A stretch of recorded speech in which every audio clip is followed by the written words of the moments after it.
2012, you came to Dealbook and sat on this stage, and we're thrilled to have you back.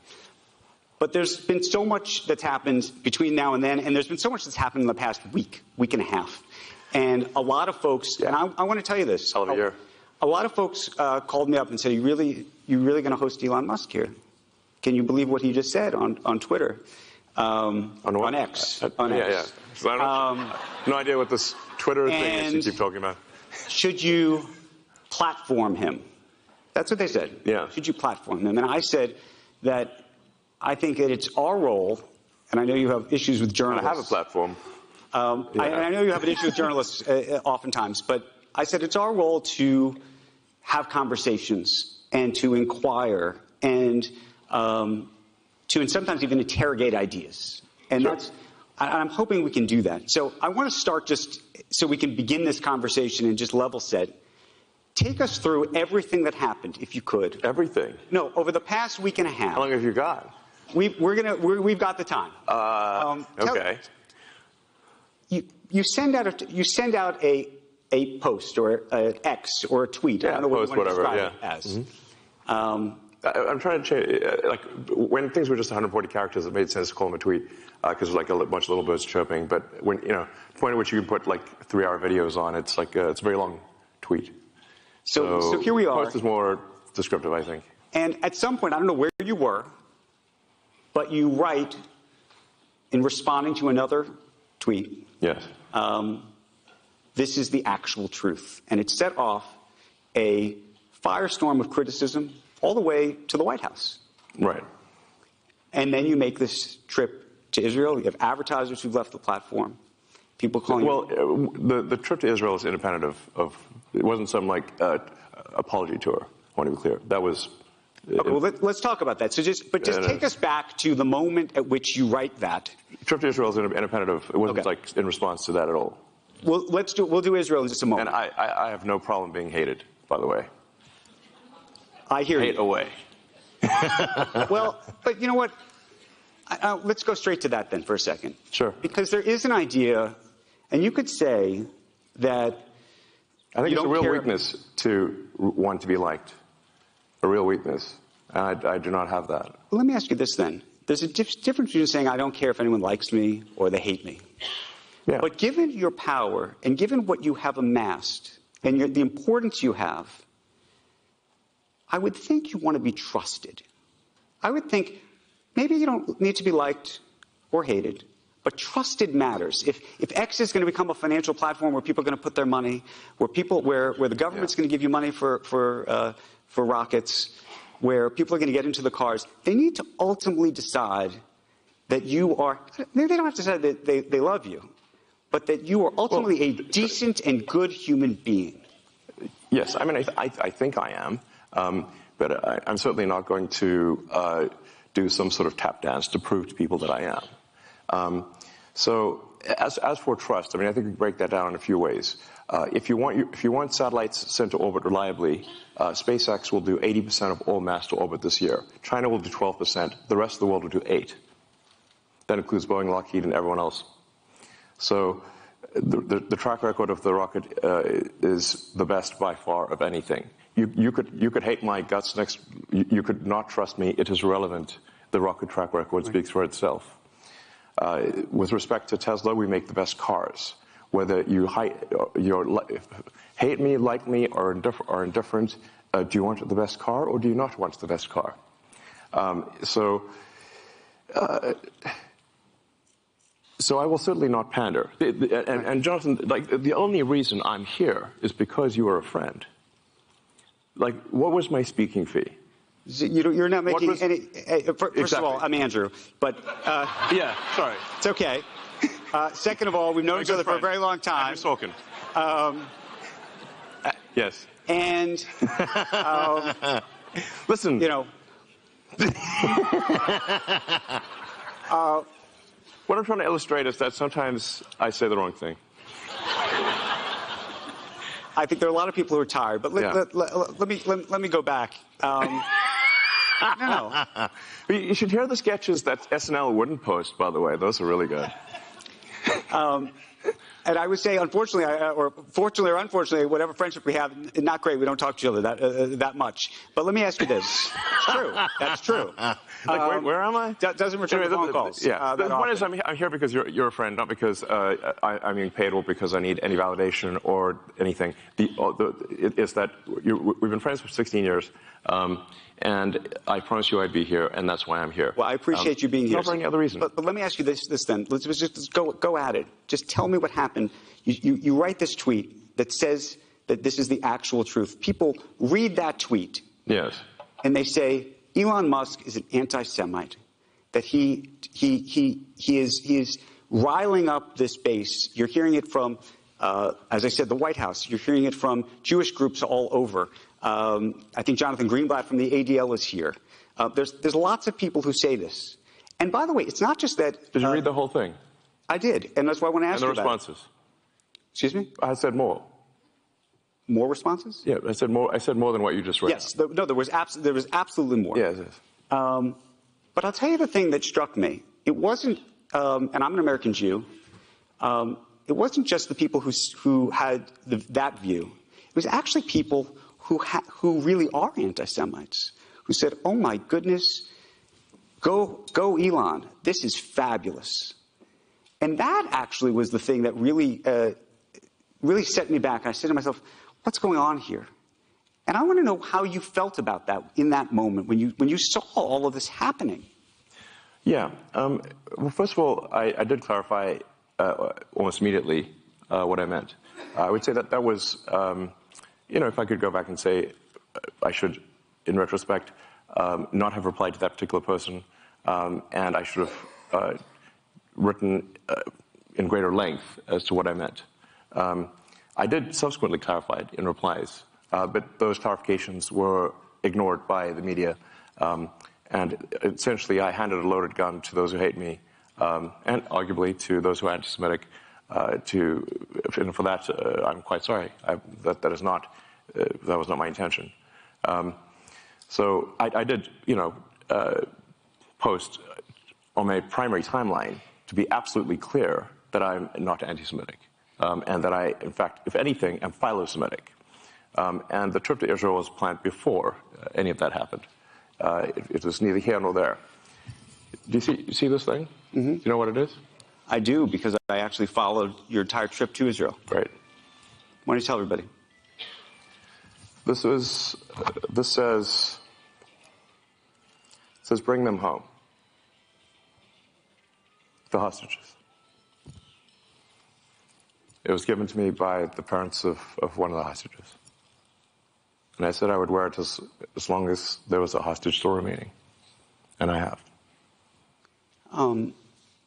What was that trip like? And obviously, you know that there's a public perception that, and you're clarifying this now, but there's a public perception that was part of a apology tour, if you will. That this had been said online.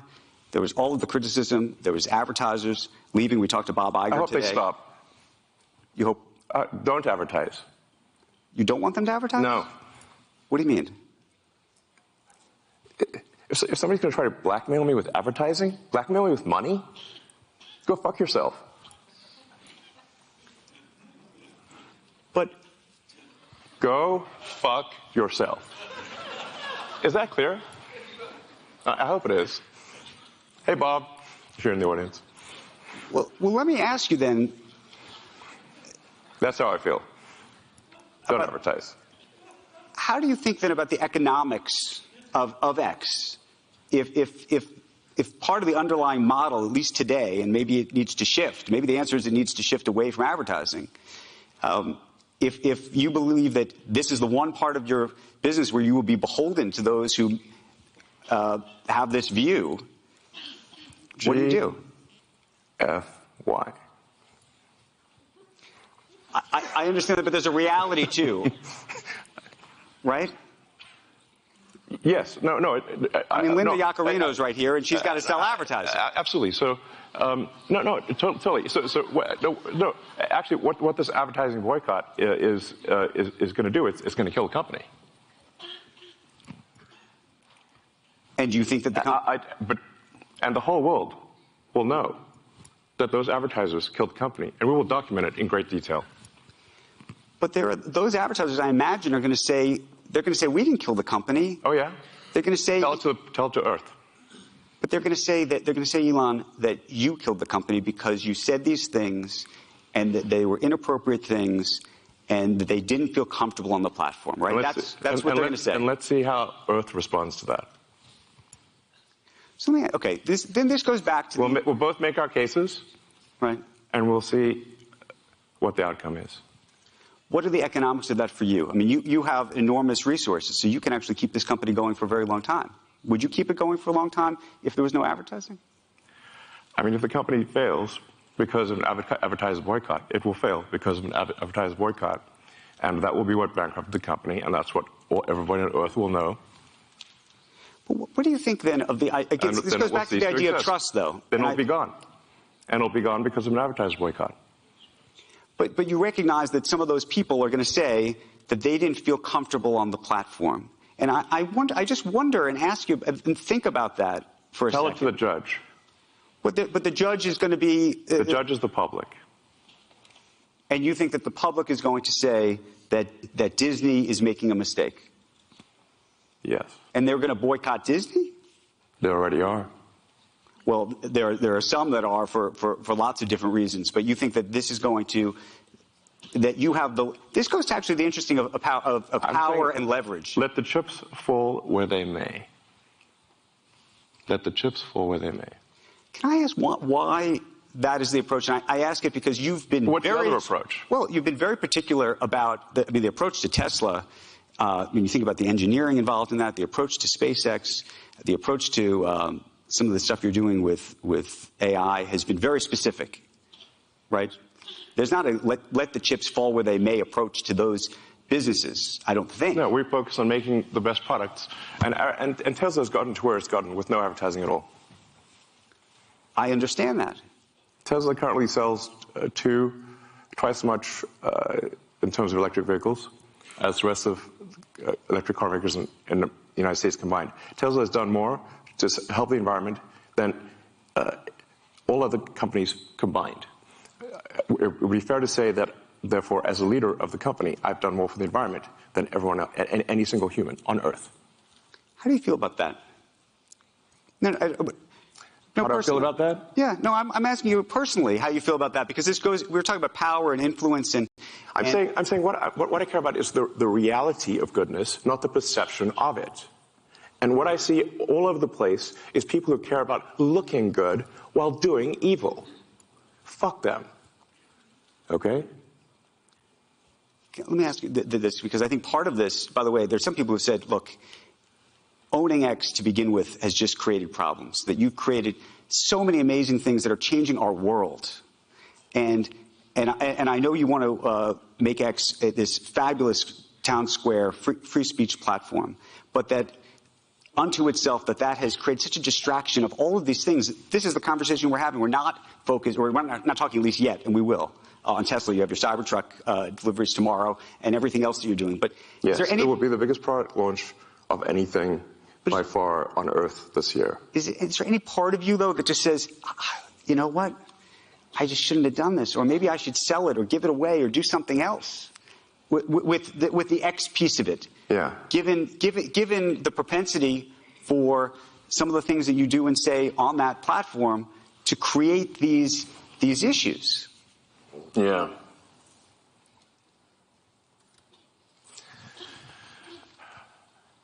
Of all the posts I've done on the platform, I think there might be 30,000 or something like that. Right. Once in a while, I will say something foolish. And I have. And I would certainly put that comment, that you said the actual truth, among perhaps one of the most foolish, if not the most foolish thing I've ever done on the platform. And I did do my best to clarify afterwards that, I certainly do not mean anything anti-Semitic in that. The nature of the criticism was simply that the Jewish people have been persecuted for thousands of years. There is a natural affinity, therefore, for persecuted groups. This has led to the funding of organizations that essentially promote any persecuted group or any group with the perception of persecution. This includes radical Islamic groups. Everyone here has seen the massive demonstrations for Hamas in every major city in the West. That should be jarring. Well, a number of those organizations received funding from prominent people in the Jewish community. Right. They didn't expect that to happen. But if you generically, right, without condition, sort of fund, if you fund persecuted groups, in general, some of those persecuted groups, unfortunately, want your annihilation.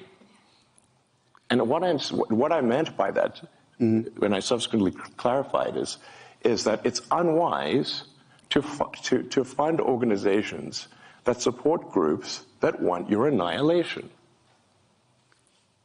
Is this coming across clearly? Yeah, no, it is. My question to you, though, I think logically this makes a lot of sense. Is there any part of you, I mean, just tell me what happens, though, once all of this happens. Let's say you fund a group, and that group supports Hamas, who wants you to die.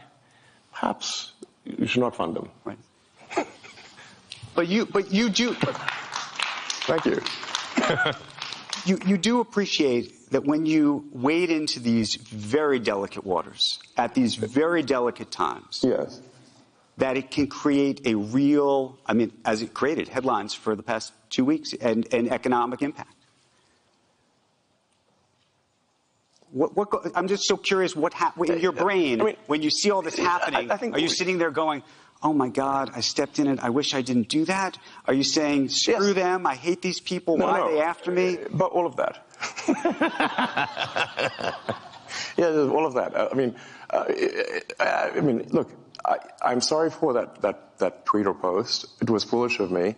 Of the 30,000, it might be literally the worst and dumbest post that I've ever done. And I try my best to clarify 6 ways to Sunday. But at least I think over time it will be obvious that, in fact, far from being anti-Semitic, I'm in fact philo-Semitic. And all the evidence in my track record would support that. Let me ask you this, though. There are people who say crazy things on X, as you know. Maybe you think they're crazy, maybe they're not. The aspiration for X is to be the global town square. Now, if you were to walk down to, let's say, Times Square, right? Do you occasionally hear people saying crazy things? Yes, but they're not. But they don't have the megaphone, right? And that's the conundrum. Right? No, they can only say it to the 50 or 100 people that are standing there in Times Square. They don't have a I mean, look, the joke I used to make about old Twitter was it was like giving everyone in the psych ward a megaphone. I'm aware that things can get promoted that are negative beyond the sort of circle of somebody simply screaming crazy things in Times Square, which happens all the time.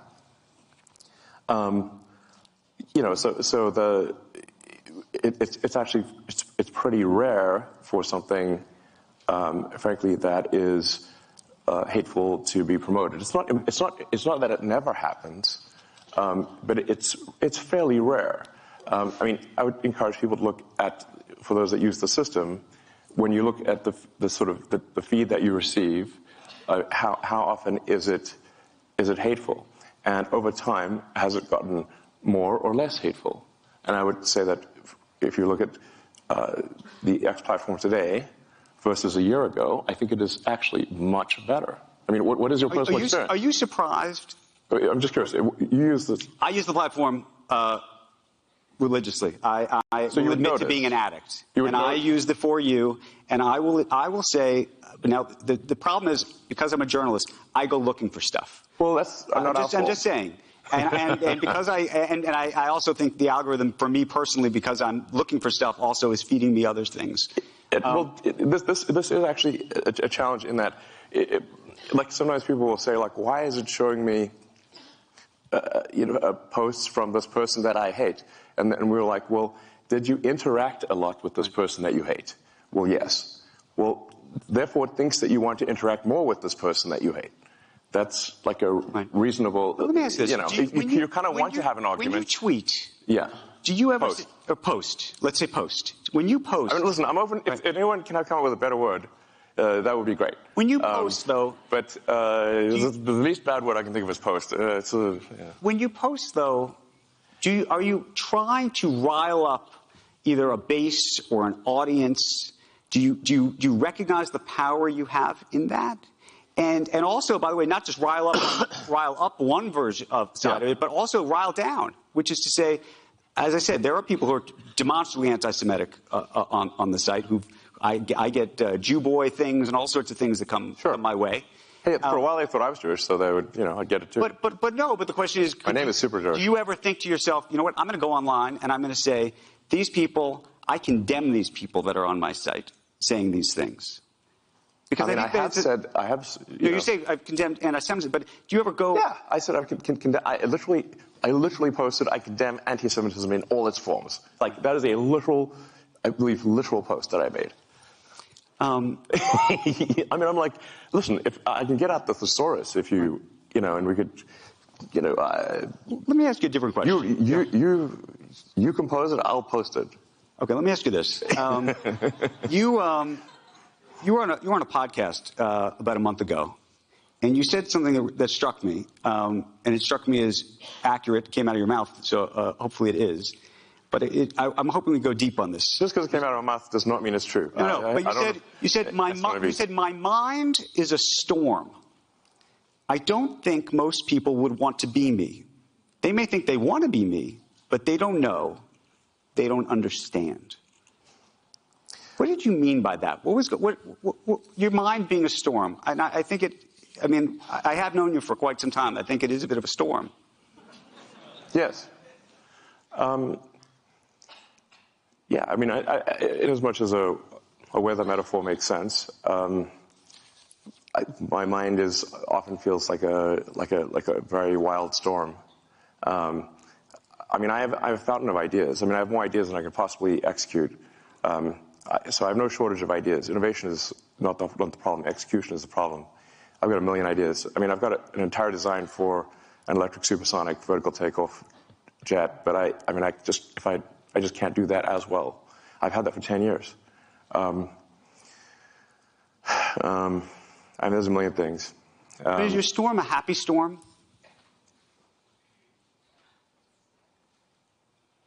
No. It's not a happy storm. No. Tell us about that, because I think that actually, when people try to really understand you, I think that there's a lot of this comes from some other place, and I want to talk about that. What do you think that is?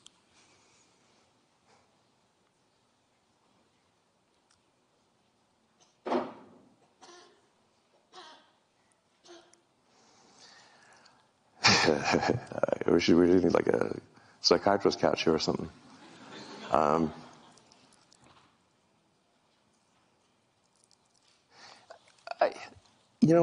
I think to some degree I was born this way, and then it was amplified by a difficult childhood, frankly. But I can remember even in happy moments when I was a kid that it just feels like there's just a rage of forces in my mind constantly. But now this, productively manifests itself in technology and building things for the most part. So, and I think on balance, the output has been very productive. I think the results, as we discussed earlier with SpaceX, Tesla, PayPal, which is still going today. The first internet company that I started, in fact, the first internet company I started, Zip2, was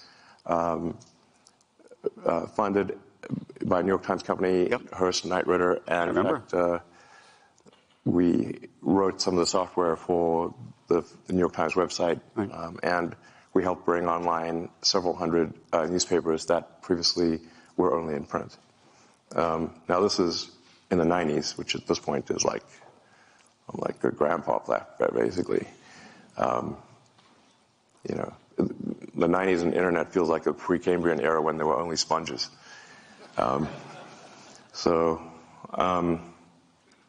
Anyway, so, I feel like a lot of productive things have been done. And you can also look at Tesla as being sort of many companies in one.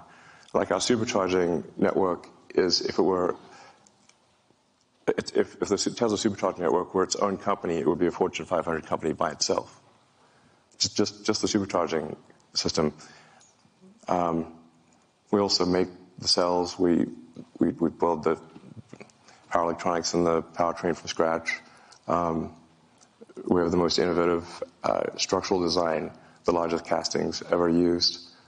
We have the best manufacturing technology at Tesla, better manufacturing technology than companies that have been doing it for 100 years. So these demons of the mind, are, for the most part, harnessed to productive ends. Okay, so let me ask a question about that. But that doesn't mean that once in a while they, go wrong. But this is a question I think a lot of people, are always trying to figure out about not just you, but sometimes themselves. Meaning, what is driving all of this? You're doing all of these things. Do you think that you would be as successful, whatever success is, if it wasn't being driven by I think that there's something you're trying to prove, either to yourself or to somebody. I don't know. We're all trying to prove something. Maybe I'm trying to prove it to my mother. I don't know. No. If I were to describe my philosophy, it is a philosophy of curiosity. I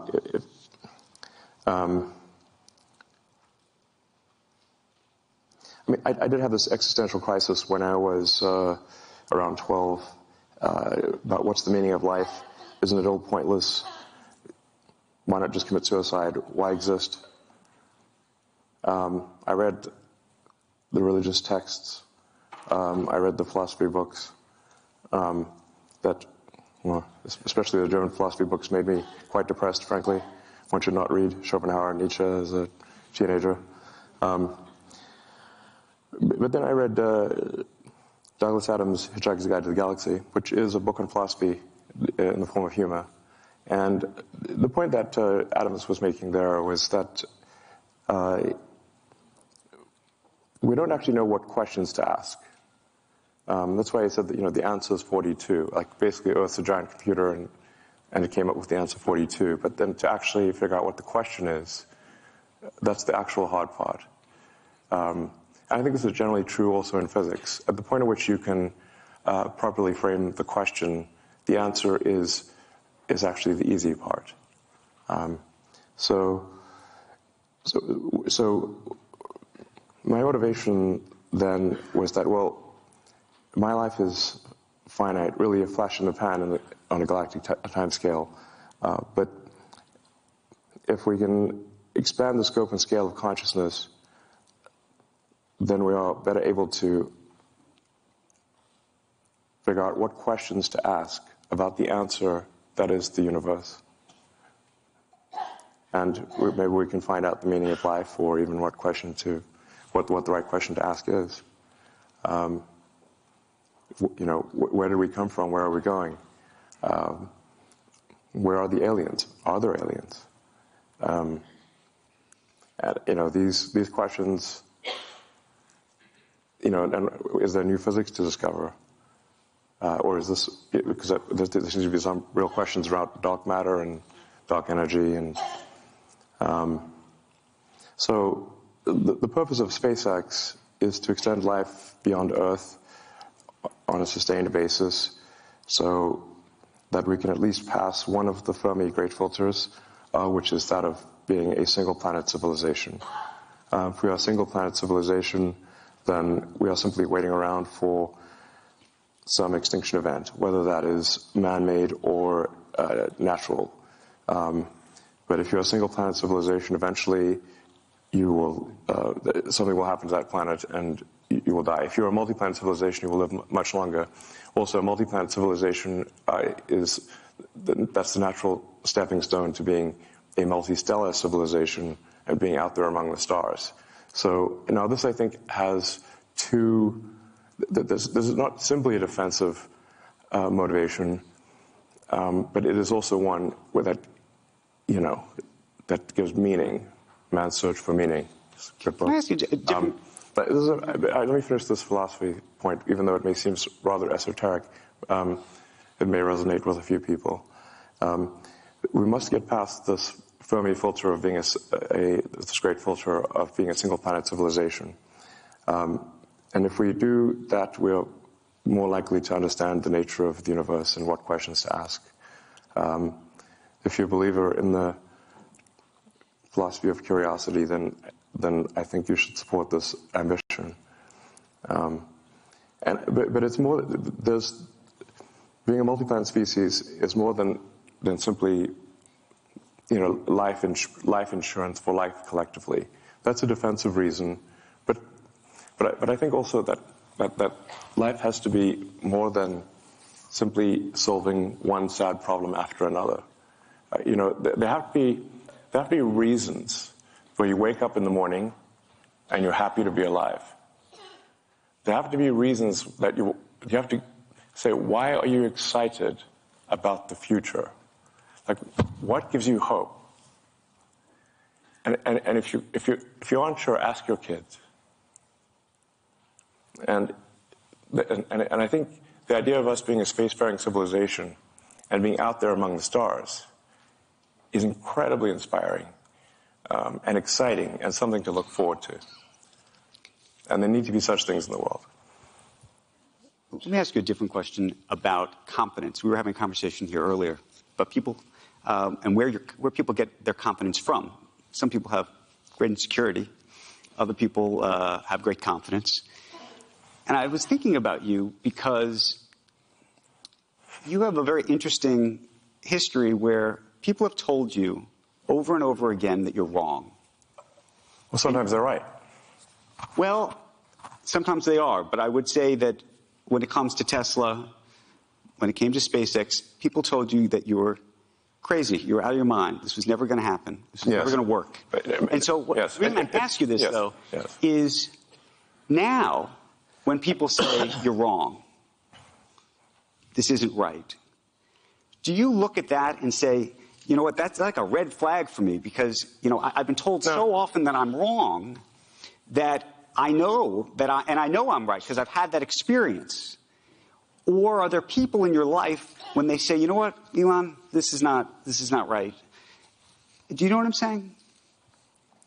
I think what you're sort of trying to say is that do I at this point think because I've been right so many times when others have said I'm wrong, that now I have to believe I'm right when in fact I'm wrong? You did very well. What do you think? No, I'm right.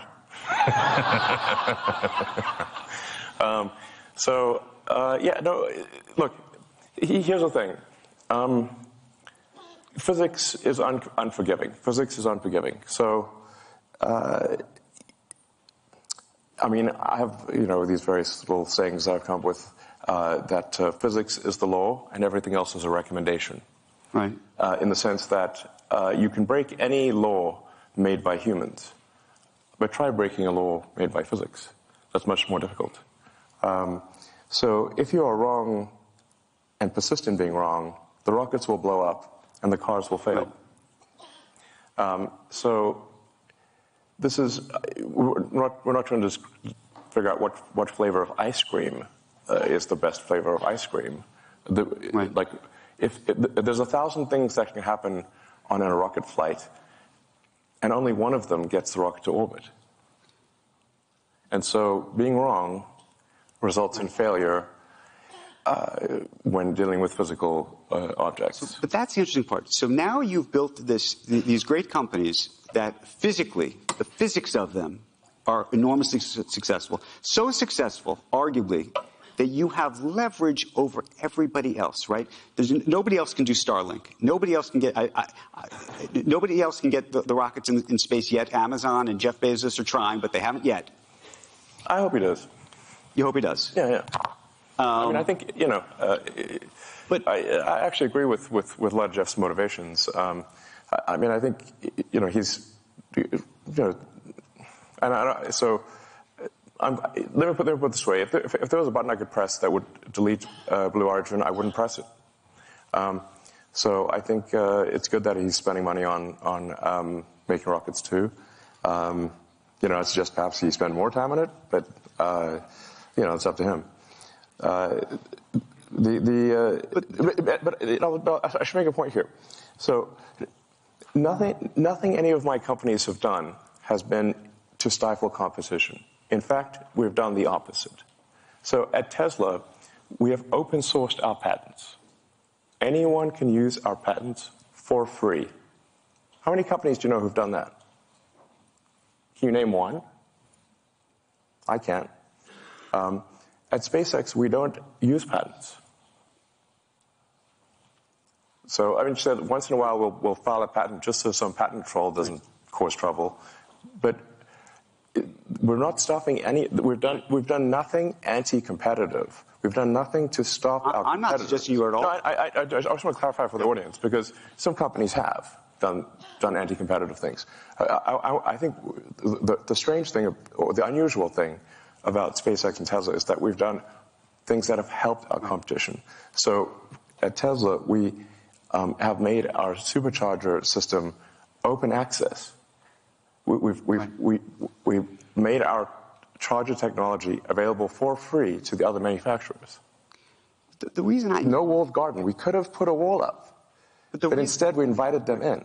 The reason I mention this, though, is because you've had this success in the physics world, you now have these very difficult decisions that have huge impacts on the world that are not physical decisions at all.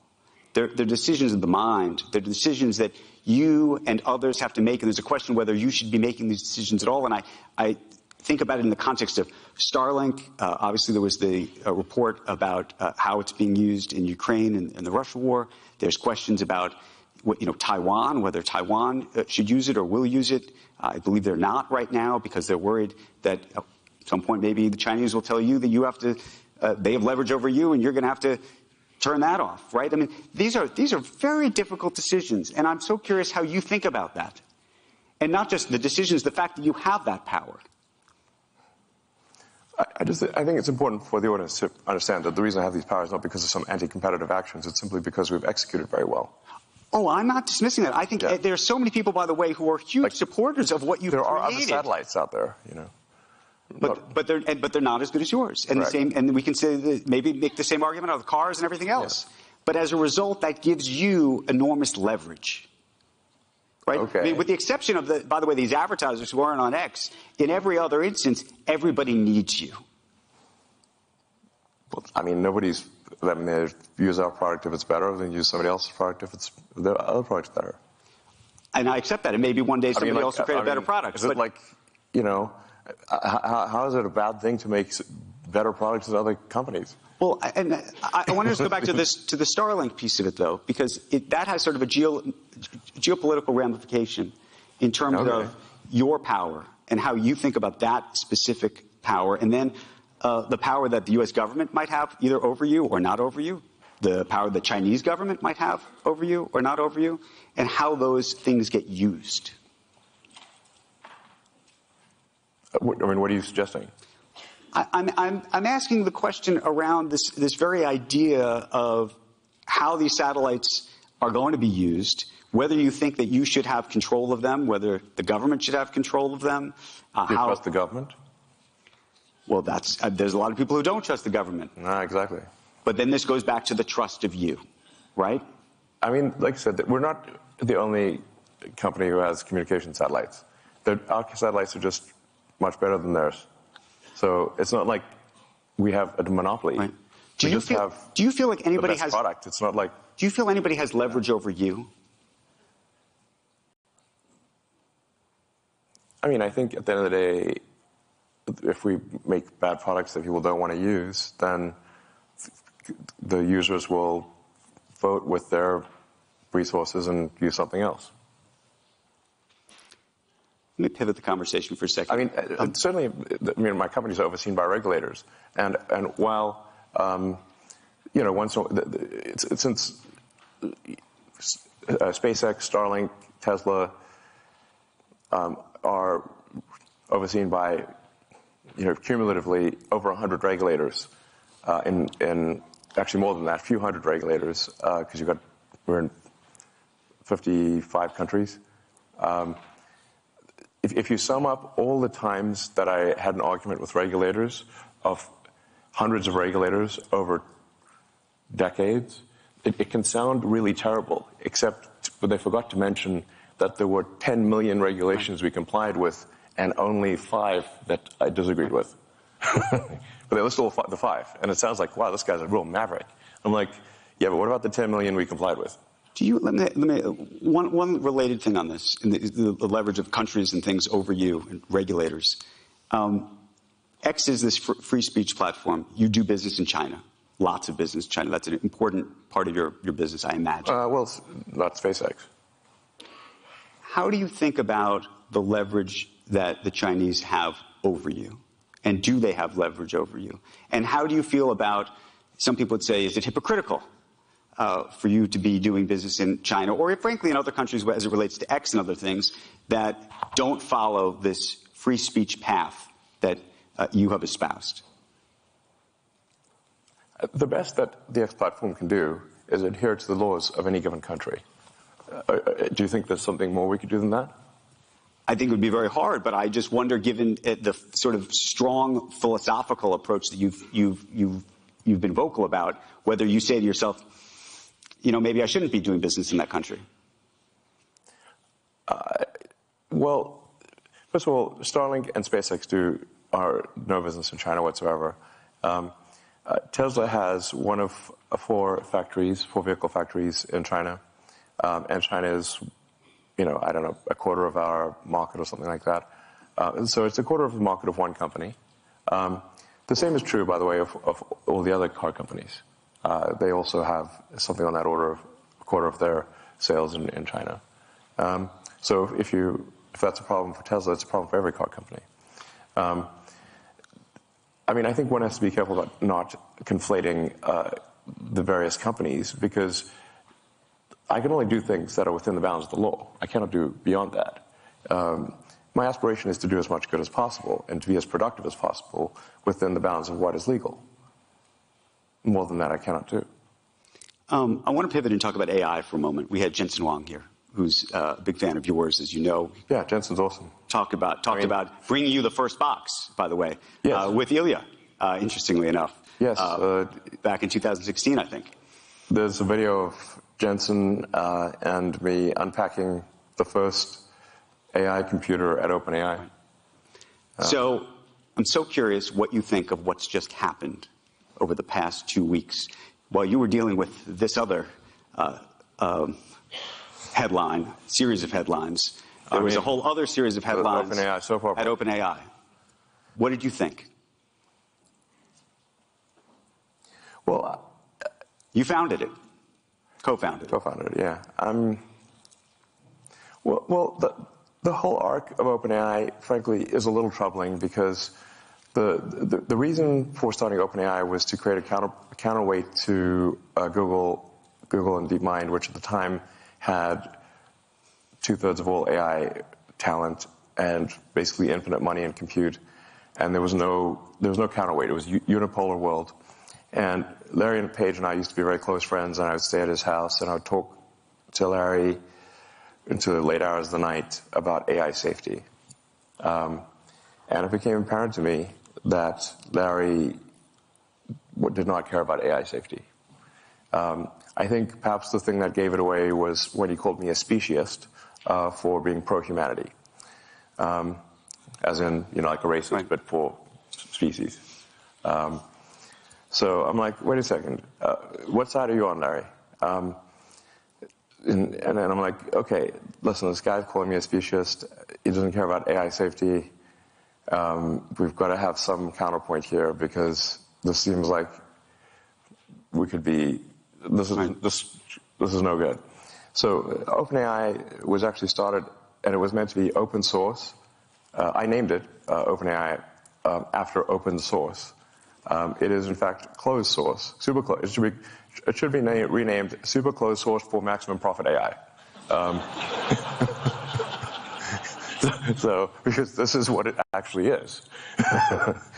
I mean, fate loves irony. I mean, in fact, a friend of mine has this says like the way to predict outcomes is the most ironic outcome is the most. It's like this Occam's razor, like the simplest sort of explanation is most likely. And my friend Jonah's view is that the most ironic outcome is the most likely. And that's what's happened with OpenAI. It's gone from an open source foundation, a 501c3, to suddenly it's like a $90 billion for-profit corporation with closed source. So I don't know how you go from here to there, but that seems like I don't know how you get. I don't know is this legal? I'm like, that's legal. So as you saw Sam Altman get ousted Yeah. by somebody you know, Ilya, and Ilya was a friend of yours. Yes. You brought him there. Your relationship with Larry Page effectively broke down over you recruiting him away, I think. That's correct. That was the fight. Larry refused to be friends with me after I recruited Ilya. And so here's Ilya apparently saying something is very wrong. I think we should be concerned about this because I think Ilya actually has a strong moral compass. He thinks about, he really sweats it over questions of what is right. And if Ilya felt strongly enough to want to, fire Sam, well, I think the world should know what was that reason. Have you talked to him? I've reached out, but he doesn't want to talk to anyone. Have you talked to other people behind the scenes as this is all happening? I've talked to a lot of people. I've not found anyone who knows why. Have you? I think we are all still trying to find out. I mean, look, one of two things is either it was a serious thing and we should know what it is, or it was not a serious thing and then the board should resign. What do you think of Sam Altman? I have mixed feelings about Sam. I do, the ring of power, can corrupt. And this is the ring of power. So, I don't know. I want to know why Ilya felt so strongly as to fire Sam. This sounds like a serious thing. I don't think it was trivial. And I'm quite concerned that there's some, dangerous element of AI that they've created. Discovered? Yes. You think they've discovered something? That would be my guess. Where are you with your own AI efforts relative to where you think OpenAI is, where you think Google is, where you think the others are? I mean, on the AI front, I'm in somewhat of a quandary here because I've thought AI could be something that would change the world in a significant way since I was in college, like 30 years ago. So the reason I didn't go build AI right from the get-go was because I was uncertain about which edge of the double-edged sword would be sharper, the good edge or the bad edge. So I held off on doing anything on AI. I could have created, I think, the leading AI company, and kind of OpenAI actually kind of is that, because I was just uncertain if you make this magic genie, what will happen? Whereas I think building sustainable energy technology is much more of a single-edged sword that is single-edged good. Making life multiplanetary, I think single-edged good.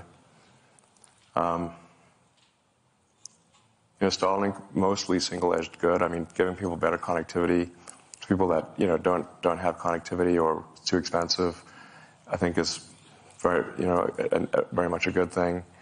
Starlink was instrumental, by the way, in halting the Russian advance. And the Ukrainians said so. I think but with AI, you've got the magic genie problem. You may think you want a magic genie, but once that genie's out of the bottle, it's hard to say what happens. How far are we away from that genie being out of the bottle, you think? We think it's already out? I mean, the genie's certainly poking its head out. The AGI, the idea of artificial general intelligence, given what you now are working on yourself and you know how easy or hard it is to train, to create the inferences, to create the weights. I hope I'm not getting too far in the weeds of just how this works, but those are the basics behind the software end of this. It's funny, all these weights, they're just basically numbers in a comma-separated value file. And that's our digital God, a CSV file. Not that funny. But that's kind of literally what it is. So I think it's coming pretty fast, Is that, you famously have admitted to overstating how quickly things will happen. But how quickly do you think this will happen?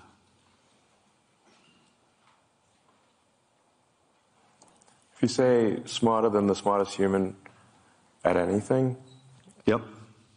It may not be then quite smarter than all humans, all machine-augmented humans, because people have got computers and stuff.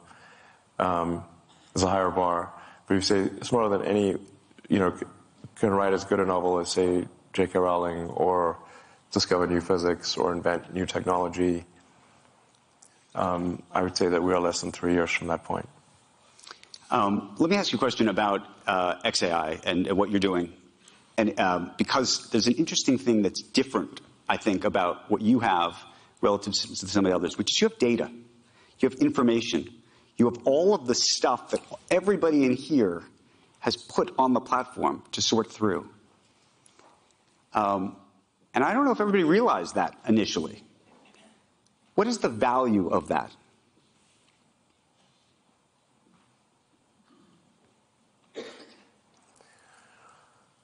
Yeah, data is very important. You could say data is probably more valuable than gold.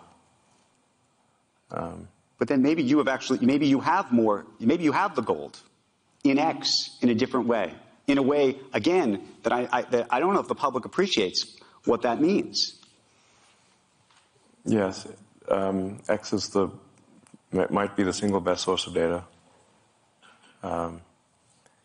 It is, there are more, links that go to, people click on more links to X than anything else on Earth.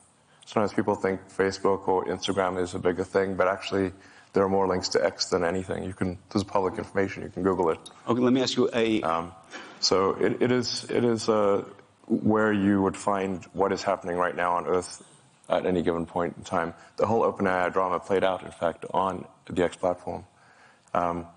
So it is one of the, it's not, Google certainly has a massive amount of data, so does Microsoft. So it's not like, but it is one of the best sources of data.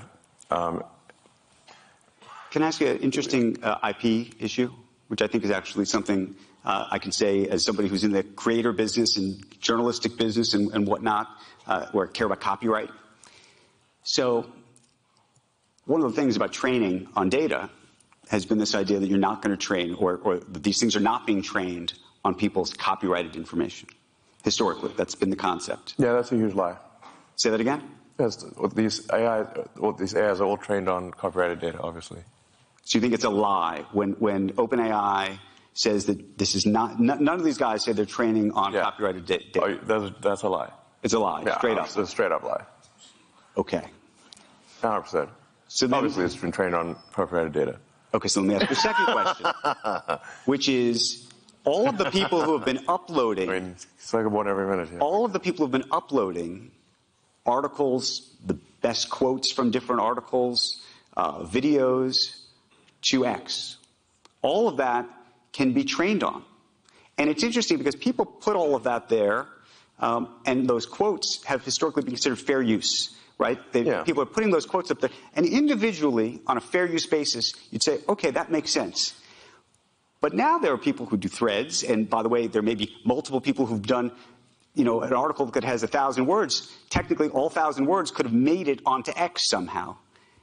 And effectively, now you have this remarkable repository. And I wonder how you think about that, again, and how you think the creative community and those who were the original IP owners should think about that.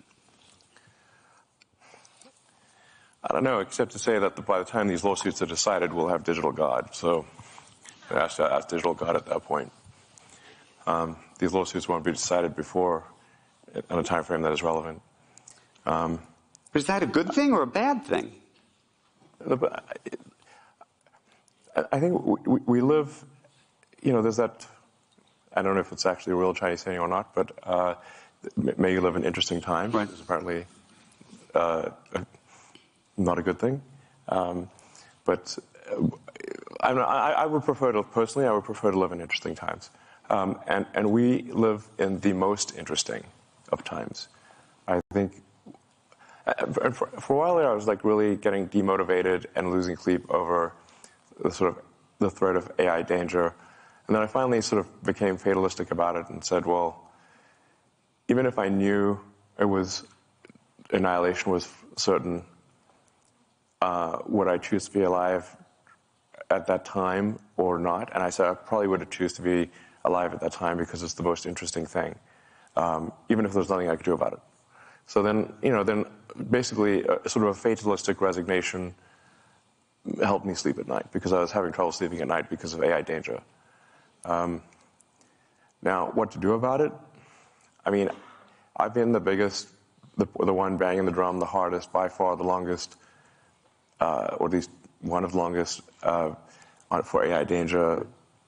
And these regulatory things that are happening, the single biggest reason they're happening is because of me. Do you think they're ever going to get their arms around it? We talked to the vice president this afternoon. She said she wants to regulate it. People have been trying to regulate social media for years and have done nothing effectively. Well, there's regulation around anything which is like a physical danger or a danger to the public. So like cars are heavily regulated, communications are heavily regulated, rockets and aircraft are heavily regulated. The general philosophy about regulation is that when something is a danger to the public, that there needs to be some government oversight. So I think, in my view, AI is more dangerous than nuclear bombs. And we regulate nuclear bombs. You can't just go make a nuclear bomb in your backyard. I think we should have some kind of regulation with AI. Now, this tends to cause the AI accelerationists to get up in arms because they think AI is sort of heaven, basically. But you typically don't like regulation. You've pushed back on regulators for the most part in the world of Tesla. So many instances where we read articles about you pushing back on the regulators. I'm so curious why, in this instance, now you own one of these businesses. As I said a moment ago, one should not take what is viewed in the media as being the whole picture. There are literally hundreds. This is not an exaggeration. So there are probably 100 million regulations that my companies comply with, and there are probably 5 that we don't. And if we disagree with some of those regulations, it's because we think the regulation that is meant to do good doesn't actually do good. But that's an interesting thing. Defying regulations for but the question is, if there are laws and rules, whether the idea is that you're making the decision that the law and the rule shouldn't be the law and the rule, and then, right? Isn't? No, I'm saying you're fundamentally mistaken, and it should be obvious that you're mistaken. My company's automotive is heavily regulated. We would not be allowed to put cars on the road if we did not comply with this vast body of regulation. Now, you could fill up the stage with literally, 6 foot high, with the regulations that you have to comply with to make a car. Right. Would make you could have a room full of phone books. That's how big the regulations are. And if you don't comply with all of those, you can't sell the car. And if we don't comply with all the regulations for rockets or for Starlink, they shut us down. So in fact, I am incredibly compliant with regulations. Now, once in a while, there'll be something that I disagree with. The reason I would disagree with it is because I think the regulation in that particular case, in that rare case, does not serve the public good. And therefore, I think it is my obligation to object to a regulation that is meant to serve the public good but doesn't. That's the only time I object. Not because I seek to object. In fact, I'm incredibly rule-following. Let me ask you a separate question, a social media-related question. We've been talking about TikTok today, ahead of the election. Sure. TikTok is... What do you think of TikTok? Do you think it's a national security threat?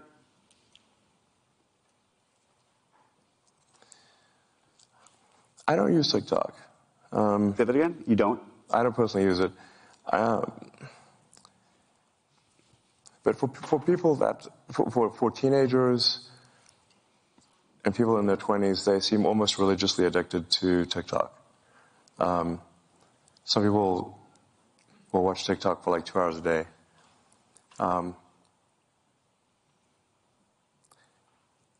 I stopped using TikTok when I felt the AI probing my mind, and it made me uncomfortable. So I stopped using it. And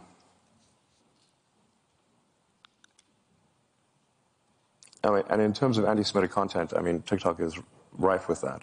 It has the most viral anti-Semitic content by far. But do you think the Chinese government is using it to manipulate the minds of Americans? No. Is that something that you think we should worry about? I mean, you have different states that are trying to ban it. I don't think this is some Chinese government plot. But it is, the TikTok algorithm is entirely AI powered. So it is really just trying to find the most viral thing possible.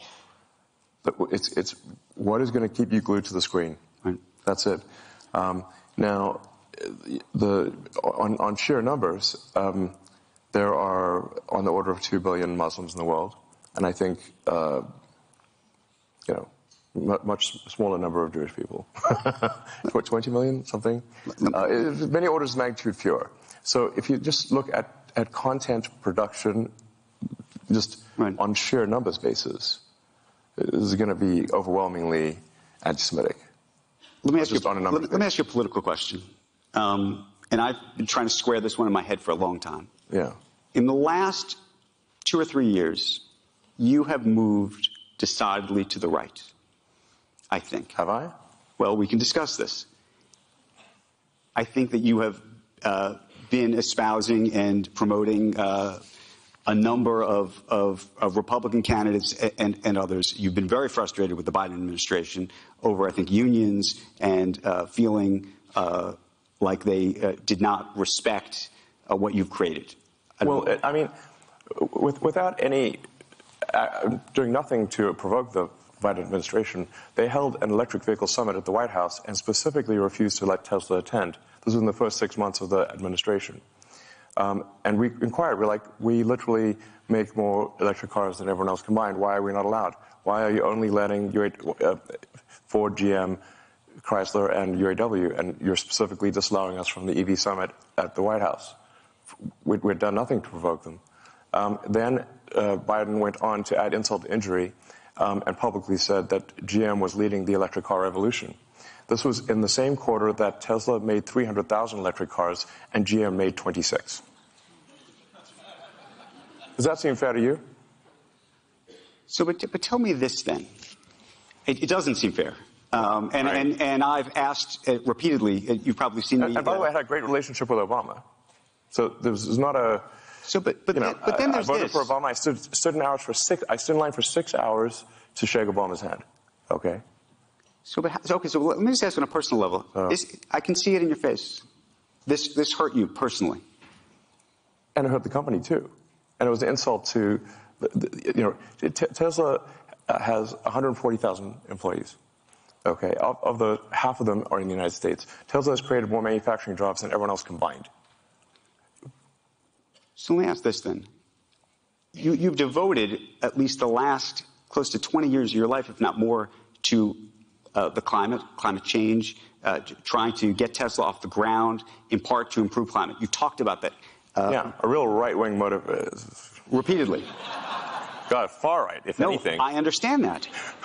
And then it's right. Reverse psychology next level. Well, no, but so here's then the question, which is how do you square the support that you have given? I believe you were at a fundraiser for Vivek Ramaswamy, for example, who says that the climate issue is a hoax, right? Yeah, I disagree with him on that. But I would think that would be such a singular issue for you. I would think that the climate issue would be such a singular issue for you that actually it would disqualify almost anybody who didn't take that issue seriously. Well, I haven't endorsed anyone for president. I mean, I wanted to hear what Vivek had to say because I think some of his things some of the things he says, I think, are pretty solid.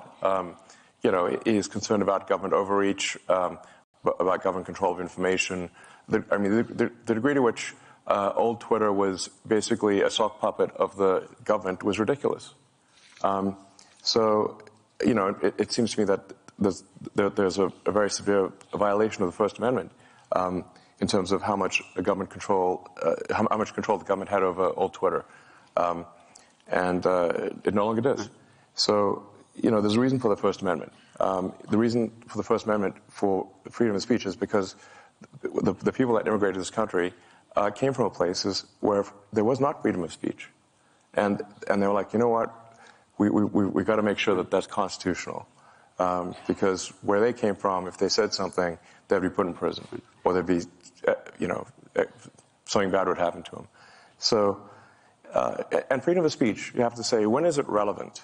It's only relevant when someone you don't like can say something you don't like, or it has no meaning. And as soon as you sort of, throw in the towel and concede to censorship, it is only a matter of time before someone censors you. And that is why we have the First Amendment. Could you see yourself voting for President Biden? If it's a Biden-Trump election, for example?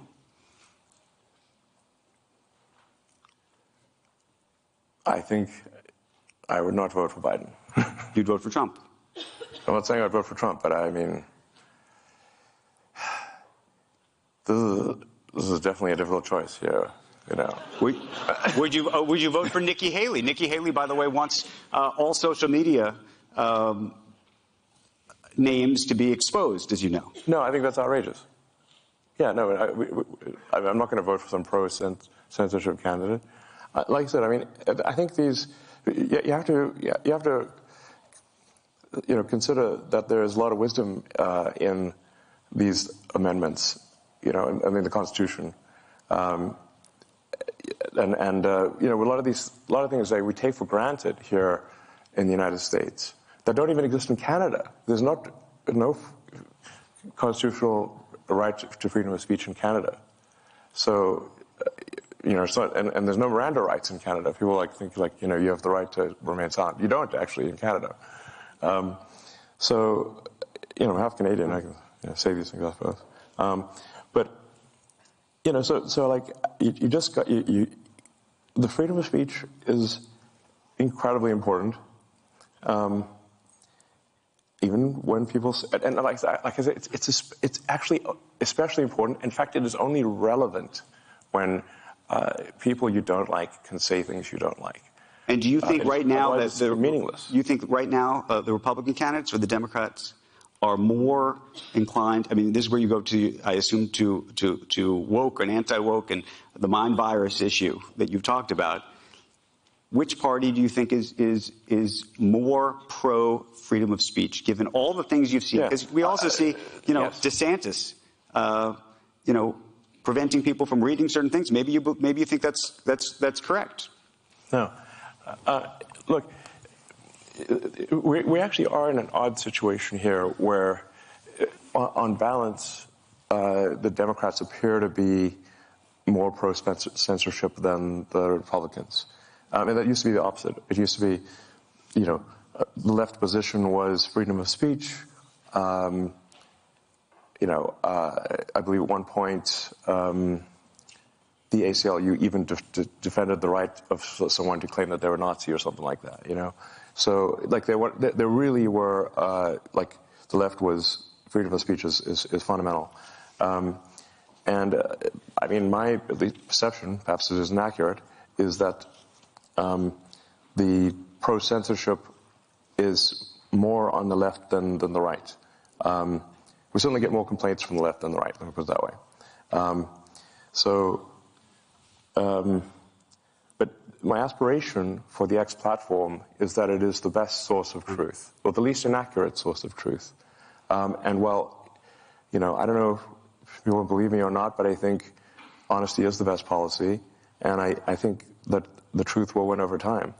And we've got this great system and it's getting better, called Community Notes, which is fantastic, I think, at correcting falsehoods or adding context. In fact, we make a point of not removing anything, but only adding context. Now, that context could include that this is completely false, and here's why.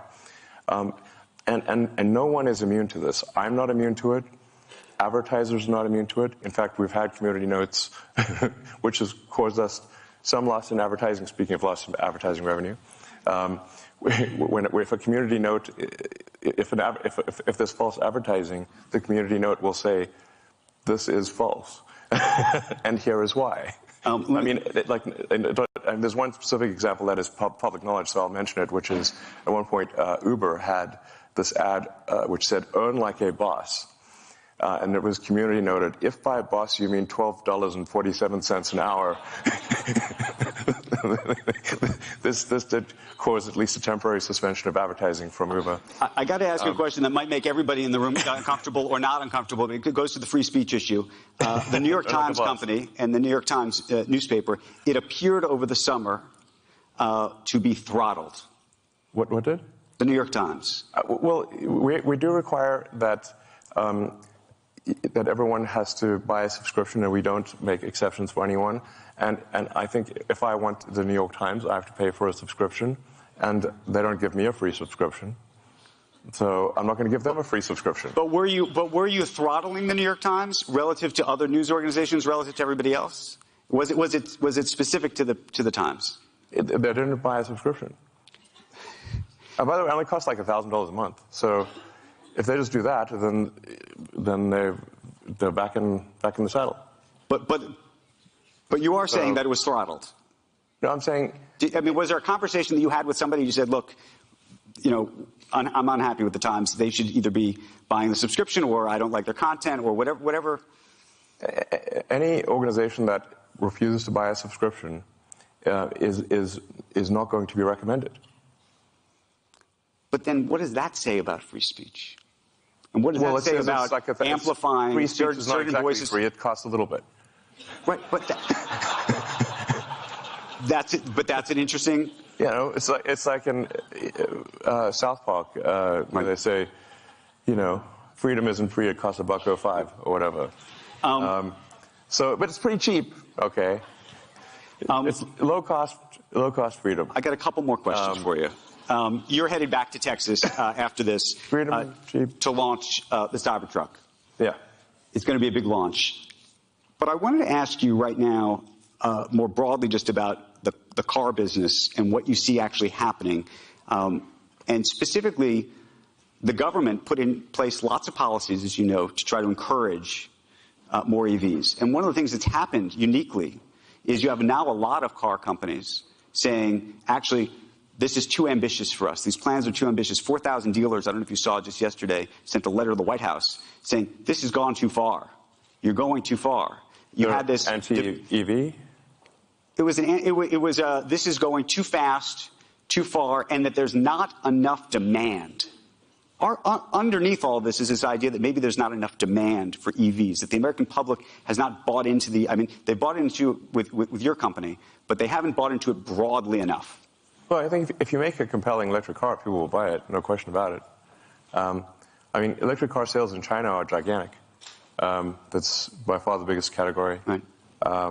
And I think that would be the case. It's worth noting, so probably the best refutation of that is that the Tesla Model Y will be the best-selling car of any kind on Earth this year. Of any kind, gasoline or otherwise. Is there another car company that you think is doing a good job with EVs? I think the Chinese car companies are extremely competitive. By far our toughest competition is in China. So, there's a lot of people who out there who think like the top 10 car companies are going to be Tesla, followed by 9 Chinese car companies. I think they might not be wrong. So, China is super good at manufacturing, and the work ethic is incredible. So, if we consider different leagues of competitiveness at Tesla, we consider the Chinese league to be the most competitive.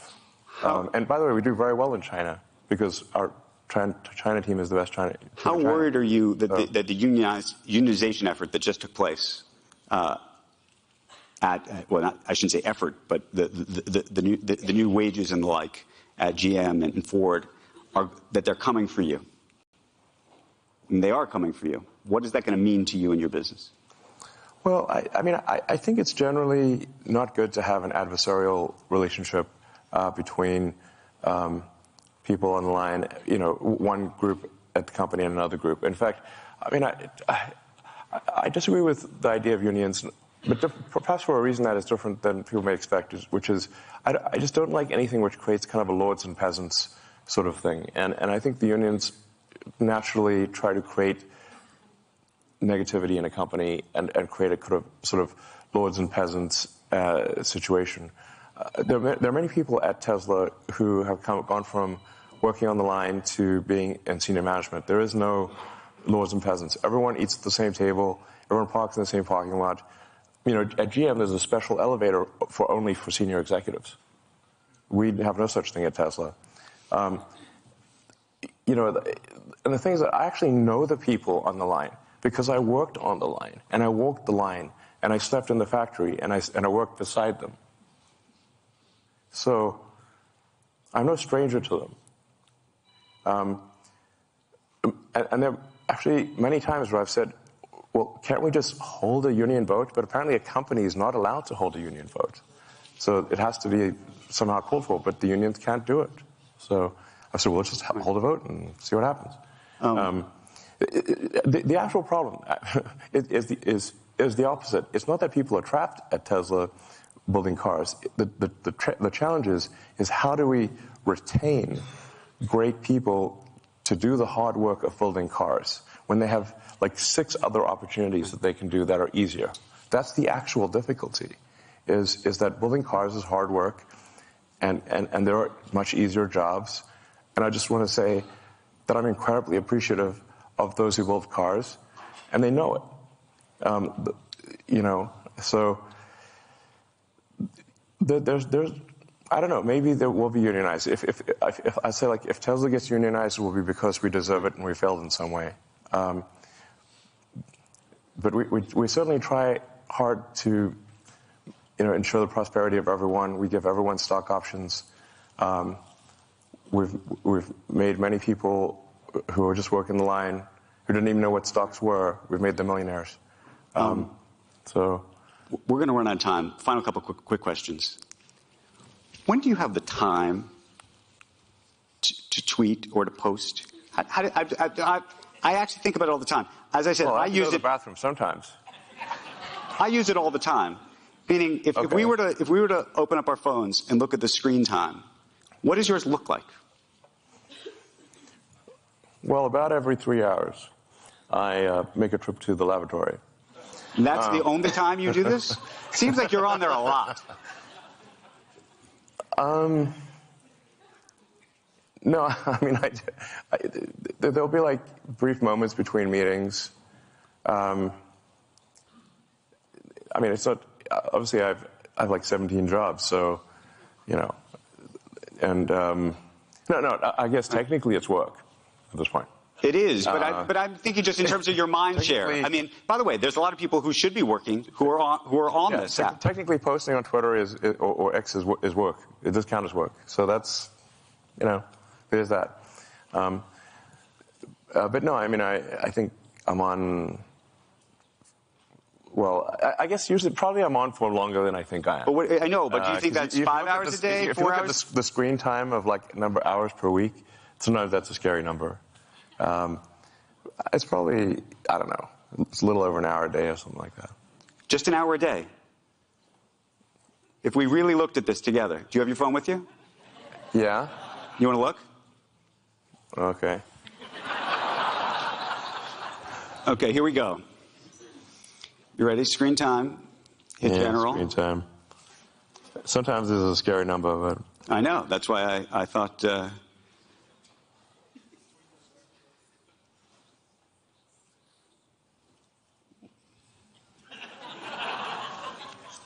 I just got a new phone, so I think this is not accurate because it says it's 1 minute. Pretty sure it's more than that. Wait, it's over the week. There we go. Yeah, go to the week. Okay, so it's still wrong. It's more than 4 minutes. I just got a new phone, so this is not accurate. It literally says 4 minutes. New phone. Tim Cook sent you that phone? New phone, who does? You know. I should ask, by the way, because I just mentioned Tim Cook. Do you feel like you're going to have a battle with him eventually? Is that the next fight? I mean, over the App Store. The idea of making a phone. Oh, phone. What do you mean, like? No. App Store? Over the App Store. Did you ever make a phone? Sam Altman's apparently thinking about making a phone with Johnny Ive. I mean, I don't think there's a real need to make a phone. I mean, if there's a essential need to make a phone, I'll make a phone. But I got a lot of fish to fry. So, I mean, I do think there's a fundamental challenge that phone makers have at this point because you've got basically a black rectangle. You know, how do you make that better? So do you want to do that? What does that look like in Elon's head? No, that's literally, yeah, good phrase. In the head, Neuralink. Well, there we go. We need to touch that before it's over. You know, the best interface would be a neural interface directly to your brain. So that would be a Neuralink. How far away do you think from that, and how excited or scary does that seem to be? And we read these headlines, obviously, about monkeys who died, as you know. What should we think about that? Yeah, actually, this is the USDA inspector who came by the Neuralink facilities literally said in her entire career she has never seen a better animal care facility. We are the nicest to animals that you could possibly be, even to the rats and mice, even though they did the plague and everything. It is like monkey paradise. The thing that gets conflated is that there were some terminal monkeys where, you know, this is actually several years ago, where the monkeys were about to die. And we're like, okay, we've got an experimental device. It's the kind of thing we should only put on a monkey that's about to die. And then, you know, now the monkey died, but it didn't die because of the Neuralink. It died because it was, you know, had a terminal case of cancer or something like that. So,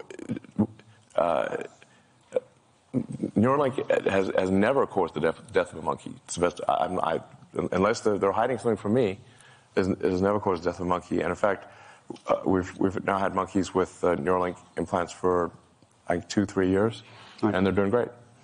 So, and we've even replaced the Neuralink twice, and we're getting ready to do the first implants in hopefully in a few months. The early implementations of Neuralink, I think, are unequivocally good. Speaking of the double-edged sword, I think these early implementations are single-edged sword, because the first implementations will be to enable people who have lost the brain-body connection to be able to operate a computer or a phone faster than someone who has hands that work. So you can imagine if Stephen Hawking could communicate faster than someone who had full body functionality, how incredible that would be. Well, that's what this device will do. And we should have proof of that in a human, hopefully in a few months. It already works in monkeys and works quite well with monkeys that can play video games just by thinking. So, and the next application after the sort of those, you know, dealing with tetraplegics and quadriplegics is going to be vision. Vision is the next thing. So it's like if somebody has lost both eyes or the optic nerve has failed, basically where they have no possibility of having sort of some ocular correction, that will be the next thing for Neuralink, is a direct vision interface. And in fact, then you could be like Geordi LaForge from Star Trek. You could see in like any frequency, actually. You could see in radar if you want. 2 final questions, and then we're going to end this conversation, which I think has taken everybody inside the mind of Elon Musk today. Not as well as Neuralink will.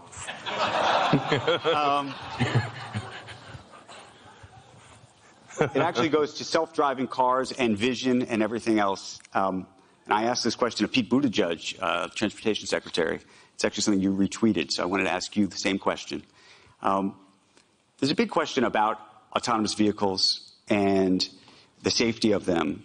But there's also a question about when it will be politically palatable in this country for people to die in cars that are controlled by computers, which is, say, we have 35,000, 40,000 deaths every year in this country. Yeah. If you could bring that number down to 10,000, 5,000, that might be a great thing. But do we think that the country will accept the idea that 5,000 people, that your family might have perished in a vehicle as a result not of a human making a mistake, but of a computer? Yes. Well, first of all, humans are terrible drivers. So people text and drive, they drink and drive, they get into arguments, they do all sorts of things in cars that they should not do. So it's actually remarkable that there are not more deaths than there are. What we'll find with computer driving is, I think, probably an order of magnitude reduction in deaths. I think now, and the U.S. has actually far fewer deaths per capita than the rest of the world. If you go worldwide, I think there's something close to 1 million deaths per year due to automotive accidents. So I think computer driving will probably drop that by 90% or more. It won't be perfect, but it'll be 10 times better. And do you think that the public will accept that? Do you think the government will accept that? Well, in large numbers, it will simply be so obviously true that it really cannot be denied. And what do you think? I know we've talked about the timeline before, and I know people have criticized you for putting out timelines that may not have come true just yet. But what do you think it really is? And by the way, do you ever say to yourself, I shouldn't have said that? Sure, of course. Wait, I should have said that. I'm